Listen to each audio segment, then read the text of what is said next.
Hello all, today நம்ம learn பண்ணக்கூடிய word பினைன். பினைனுக்கு multiple meanings இருக்குது.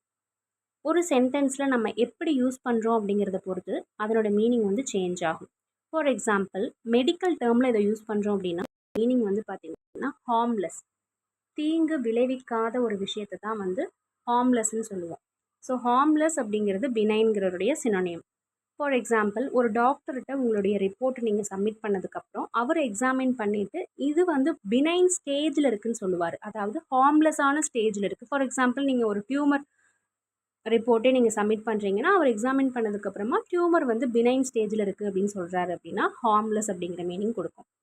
செகண்ட் மீனிங் என்னென்னு பார்த்தீங்கன்னா, ஒரு பீப்புள் இல்லைன்னா அவங்களுடைய பிஹேவியரை வந்து குறிக்கும் விதமாக இதை யூஸ் பண்ணலாம். ஃபார் எக்ஸாம்பிள், கைண்டாக ஜென்டிலாக இருப்பாங்க இல்லையா, அன்பாக இரக்கமாக இருக்கிறத வந்து பினைன்னு சொல்லுவாங்க. பெனவலண்ட்னு சொல்லுவாங்க. பெனவலண்ட் அப்படின்னாலுமே மென்மையாக இருக்கிற பீப்புள் வந்து பெனவலண்ட்னு சொல்லுவாங்க.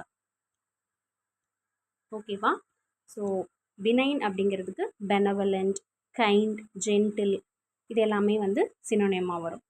தேர்ட் நீங்கள் எப்படி யூஸ் பண்ணலாம் இது அப்படின்னு பார்த்தீங்கன்னா, என்விரான்மெண்ட்டும் சுச்சுவேஷனும் நமக்கு பெனிஃபிஷியலாக, சாதகமாக, ஃபேவரபிள் சொல்லுவோம் இல்லையா, ஸோ நமக்கு ஃபேவரபுளாக இருக்கக்கூடிய சூழ்நிலைகளையும் ஒரு சுற்றுப்புற நிலைகளையும் வந்து குறிக்கிறது தான் வந்து பினைன். சரிங்களா? ஸோ இது வந்து 3 விதமாக இது யூசேஜ் வந்து கொடுக்கும். இதுக்கான க்ளூ பார்த்துடலாம். இப்போது பினைனை வந்து நீங்கள் ஸ்ப்ளிட் பண்ணிங்கன்னா இந்த ஸ்பெல்லிங் வந்து பார்த்திங்கன்னா என்ஜின் அப்படிங்கிற ஒரு ஸ்பெல்லிங்கோட உங்களுக்கு மேட்ச் ஆகும். ஸோ இந்த க்ளூ எல்லாமே நீங்கள் எப்படி ஃபிக்ஸ் பண்ணிக்கணும்னா, மோரோவர் எல்லா செட் ஆஃப் பீப்புளுமே இதை நீங்கள் வாட்ச் பண்ணாலும் காம்படிட்டிவ் எக்ஸாம் ரைட்டர்ஸ்க்கு தான் இது மோர் பெனிஃபிஷியலாக இருக்க போகுது. ஸோ நீங்கள் இந்த வேர்டை பார்க்கும் பொழுதே நீங்கள் அப்சர்வ் பண்ணணும். ஓகேங்களா? ஒன்று உங்களுக்கு வந்து சிஸ்டமில் எக்ஸாம் இருக்கும், அப்படி இல்லை அப்படின்னா உங்களுக்கு ரிட்டன் எக்ஸாமாக இருக்கும். ஸோ எப்படி இருந்தாலுமே ஒரு வேர்டை நீங்கள் எப்படி அப்சர்வ் பண்ணுறீங்க அப்படிங்கிறது தான் நான் சொல்கிற க்ளூ எல்லாமே உங்களுக்கு ஃபிக்ஸ் ஆகும். ஓகேவா? ஸோ நீங்கள் அப்சர்வ் பண்ணிட்டு தான் வந்து இந்த க்ளூவை நீங்கள் எடுத்துக்கணும். ஸோ அப்போ தான் உங்களுக்கு மைண்டில் வந்து உங்களுக்கு எக்ஸாம் டைமில் கிளிக் ஆகும்.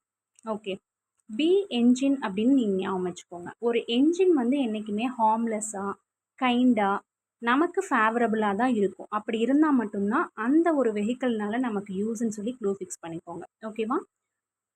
டுமாரோ ஒரு வேர்ட் லேர்ன் பண்ணிக்கலாம். Thank you. Have a nice day.